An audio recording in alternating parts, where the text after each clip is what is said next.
ప్రభునందు మాకు అత్యంత ప్రియులైన దేవుని ప్రజలందరికీ యేసుక్రీస్తు వారి ఉన్నతమైన శ్రేష్టమైన పూజ్యము తగిన నామం పేరిట శుభాలు తెలియజేస్తున్నాను. మీరంతా బాగున్నారా? క్షేమంగా ఉన్నారా? గత రాత్రి దేవుడు చక్కని విశ్రాంతిని అనుగ్రహించారు కదా. ఈ ఉదయకాల సమయంలో దేవుడు మనకు అనుగ్రహించిన మంచి మెళకువను బట్టి మనం ప్రభువుని స్తుతింపబద్దులమై ఉన్నాం. స్తుతి చేయుట యథార్థవంతులకు శోభస్కరము అని బైబిల్ సెలవిస్తూ ఉంది. దేవుని స్తుతించడం ఎప్పుడూ మంచి పని. ఉదయాన్నే లేచిన తర్వాత ప్రభువును ఆరాధించడం, ఆయన స్తుతించడం, ఆయన మనకిచ్చిన భద్రతను బట్టి, కాపుదలను బట్టి, ఆధ్యాత్మికంగా, మానసికంగా, శారీరకంగా దేవుడు మన మీద కుమ్మరిస్తున్న ప్రతి దీవెనను బట్టి, ఆశీర్వాదాన్ని బట్టి మనం ప్రభువుని స్తుతింపబద్దులమై ఉన్నాం. క్రైస్తవ జీవితంలో ఆరాధనకు చాలా ప్రాముఖ్యత ఉంది. ఆరాధించలేనివాడు లేదా ఆరాధించనివాడు నిజమైన క్రైస్తవుడిగా బ్రతకలేడు. ప్రభువును ఆరాధించడం, ఆయన స్తుతించడం మనం నేర్చుకున్నప్పుడు స్తుతి మన స్థితిని ఖచ్చితంగా మారుస్తుంది. ఈరోజు వాగ్దాన సందేశం కోసం కనిపెడుతున్నారు కదా. బైబిల్ గ్రంథాన్ని తెరిచి ఇర్మీయా గ్రంథం 30వ అధ్యాయం 21వ వచనాన్ని ఈరోజు ధ్యానాంశంగా మనం చదువుకుందాం. The book of జెర్మయా chapter 30 and verse 21.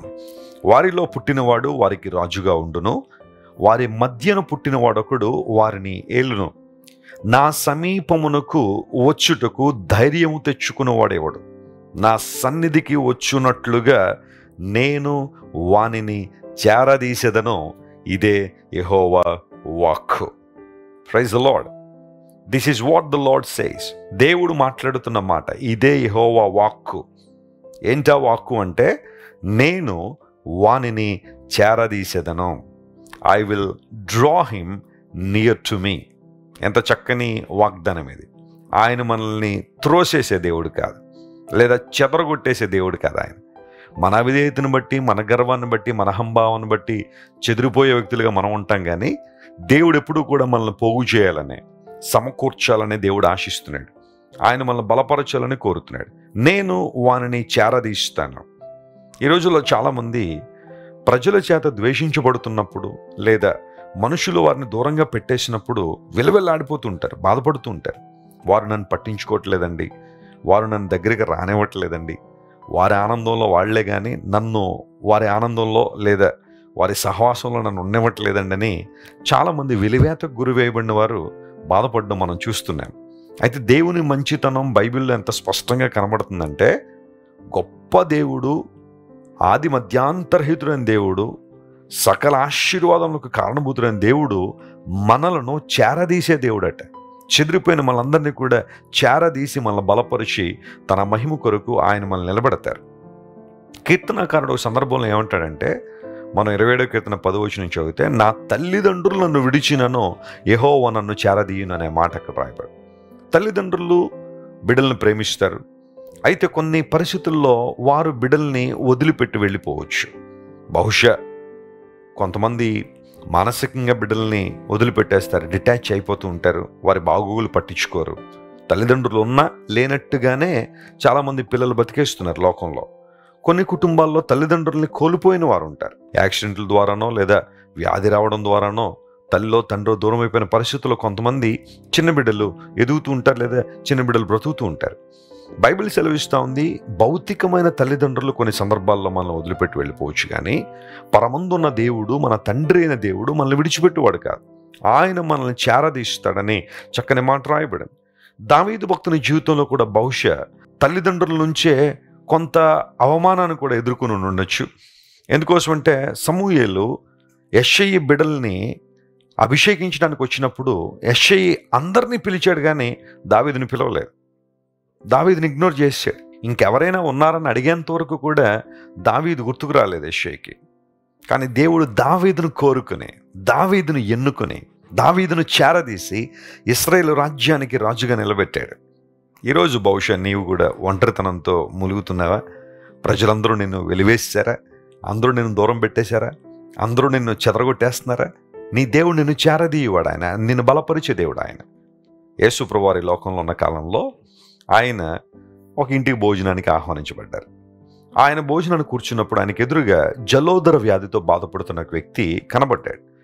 జలోదర వ్యాధి అంటే డ్రాప్సీ. ఆ డిసీజ్ వచ్చిన వాళ్ళకి శరీరం అంతా కూడా వాచిపోయి ఉంటుంది అన్నమాట. అంటే బొబ్బలు కట్టేసి శరీరం అంతా నీరు పట్టినప్పుడు ఎలా ఉబ్బిపోయి ఉంటుందో అలాంటి వ్యాధి, డ్రాప్సీ అంటారు దాన్ని. మీరు లూకాసు వార్త 14వ అధ్యాయం చదివితే ఆ మాటలన్నీ అక్కడ ఉంటాయి. అయితే అది విశ్రాంతి దినం. యేసు ప్రభు అక్కడ ఉన్న ధర్మశాస్త్రోపదేశకులందరిని అడిగాడు, విశ్రాంతి దినమున ఇతను స్వస్థపరచడం న్యాయం కాదా అని చెప్పి యేసు ప్రభు వారిని చేరదీసి స్వస్థపరిచి పంపివేసి అనే మాట అక్కడ ఉంటుంది. అలాంటి వ్యక్తిని దూరం నుండి చూడడానికే చాలా ఇబ్బందికరమైన పరిస్థితుల్లో ఉంటారు చాలామంది. కానీ యేసు ప్రభు అతన్ని చేరదీసి, ఆ మాట నాకు ఎలా అర్థం అవుతుందంటే, ఆ డ్రాప్సీ అనే వ్యాధితో బాధపడుతున్న వ్యక్తి, భయంకరంగా శరీరం ఉబ్బిపోయిన వ్యక్తిని చూడ్డానికి కష్టమవుతున్న ఆ పరిస్థితుల్లో యేసు ప్రభు అతన్ని హత్తుకుని ఉండొచ్చు. చేరదీసి, నేనున్నాను, నేను నిన్ను బలపరుస్తాను, నిన్ను స్వస్థపరుస్తాను, నా మహిమ కొరకు నేను వాడుకుంటాను. ఆ వ్యక్తికి స్వస్థత వచ్చిన తర్వాత బహుశా చాలామంది చేరదీయడానికి ప్రయత్నం చేశారేమో, కానీ ఆ పరిస్థితుల్లో ఉన్నప్పుడే, ఆ రోగముతో అతను బాధపడుతున్నప్పుడే ప్రభు అతన్ని చేరదీశాడు. యేసు ప్రభు మంచితనం అదే. అందరూ నిన్ను వదిలిపెట్టి వెళ్ళిపోయారా? నీ కష్టాలను చూసి అందరూ నిన్ను హేళన చేస్తున్నారా? నీ దేవుడు నిన్ను చేరదీసి నిన్ను స్వస్థపరిచి తన మహిమ కొరకు నిన్ను వినియోగించుకునే దేవుడు ఆయన. ఆయన వైపు చూస్తావా? అక్కడున్న వారందరి మధ్యలో యేసు ప్రభు ఆ వ్యక్తిని చూసి స్వస్థపరిచి పంపించారు. God's focus is on you my friend. ఎక్కడైతే దుఃఖం ఉందో, వేదన ఉందో, కృంగుదల ఉందో, నిరుత్సాహం ఉందో, వైఫల్యం ఉందో, అక్కడ దేవునికి అనుదృష్టి ఉంది. ఎందుకోసం అంటే నిన్ను బలపరచడానికి, నిన్ను లేవనెత్తడానికి, తన మహిమ రాజ్య విస్తరణలో నిన్ను వాడుకోవడానికి దేవుడు ఇష్టపడుతున్నాడు. ఆయన నిన్ను చేరదీసే దేవుడు ఆయన. ఈ వాగ్దానాన్ని ఈ రోజంతా క్లెయిమ్ చేసి ప్రభువును స్తుతించండి, ఆయన మహింపరచండి, ఘనపరచండి. ఖచ్చితంగా మీ జీవితంలో అద్భుతాలు జరుగుతాయి. ప్రార్థన చేసుకుందాం. మా ప్రేమగల తండ్రి, గొప్ప దేవ, ఆశ్చర్యకరుడైన మా తండ్రి, నిత్యుడైన తండ్రి అయిన దేవా, నీకు స్తోత్రాలు. ఈ ఉదయకాలసిన మీరు మాకు ఇచ్చిన మంచి వాగ్దానాన్ని బట్టి నీకు వందనాలు. నీవు మమ్మల్ని చేరదీసే దేవుడు గనుక నీకు స్తోత్రాలయ్యా. నా తల్లిదండ్రులను విడిచిన యెహోవా నన్ను చేరదీయునని కీర్తనకారుడు చెప్పినట్టుగా ప్రభువా, లోకంలో ఎంతమంది మమ్మల్ని విడిచిపెట్టేసినా నీవు మమ్మల్ని విడిచిపెట్టే దేవుడు కాదు గనుక నీకు స్తోత్రాలు. నీ వాగ్దానాల విషయంలో ప్రభువా, నీవు చేస్తున్న కార్యముల విషయంలో నీవు ఎల్లప్పుడూ కూడా మాట మీద నిలబడే దేవుడు గనుక నీకు స్తోత్రాలు. ఈరోజు మా ప్రియులందరినీ బలపరిచి నీ వాగ్దాన సందేశం ద్వారా ప్రతి ఒక్కరిని స్థిరపరిచి అద్భుతాలు చేయండి. ఘనత, మహిమ, ప్రభావం నీకు మాత్రమే ఆరోపిస్తూ యేసుక్రీస్తు వారి అత్యున్నతమైన నామం పేరిట అడిగి వేడుకొనిచున్నాం తండ్రి. Amen, amen, amen. God bless you dear friends. Have a wonderful day. Christ Worship Centre ఓ బలమైన సంఘ ఉద్యమం. కొన్ని సంవత్సరాల క్రితం కేవలం 2తో ప్రారంభించబడిన పరిచర్య నేడు ప్రపంచవ్యాప్తంగా లక్షలాది మందిని ప్రభావితం చేయుచున్నది.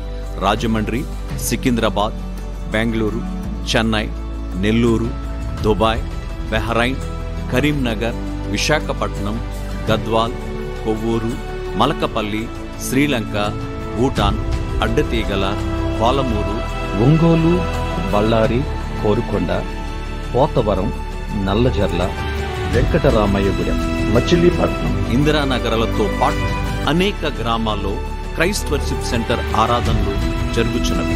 వాక్య సంబంధమైన ఉద్యమంలో, పరిశుద్ధాత్మ సంరక్షణలో కొనసాగాలనుకునే ప్రతి ఒక్కరికి మా ప్రేమపూర్వక ఆహ్వానాన్ని అందిస్తున్నాము. రండి, ఆత్మతో సత్యముతో ప్రభువైన యేసుక్రీస్తును ఆరాధిద్దాం. మీరు ఇంతవరకు విన్న దైవ సందేశం మరియు దేవుని సేవకులు చేసిన ప్రార్థన మీకు ఆశీర్వాదకరముగా ఉన్నదని విశ్వసించుచున్నాము. ఈ సందేశాన్ని మీ స్నేహితులకు, బంధువులకు షేర్ చేయండి. మీకు ఏదైనా ప్రార్థన అవసరత ఉన్నచో మా ఫోన్ నంబర్లకు కాల్ చేయండి. దేవుడు మిమ్మల్ని ప్రేరేపిస్తే విశ్వాసంతో సాగుచున్న ఈ పరిచర్యను ప్రోత్సహించండి. మరిన్ని వర్తమానాలు, పాటలు వినుటకు జాన్ వెస్లీ మినిస్ట్రీస్ అను మా యూట్యూబ్ ఛానల్ను సబ్స్క్రైబ్ చేసుకోనండి. ప్రభువైన యేసుక్రీస్తు కృప మీకు తోడైండును గాక.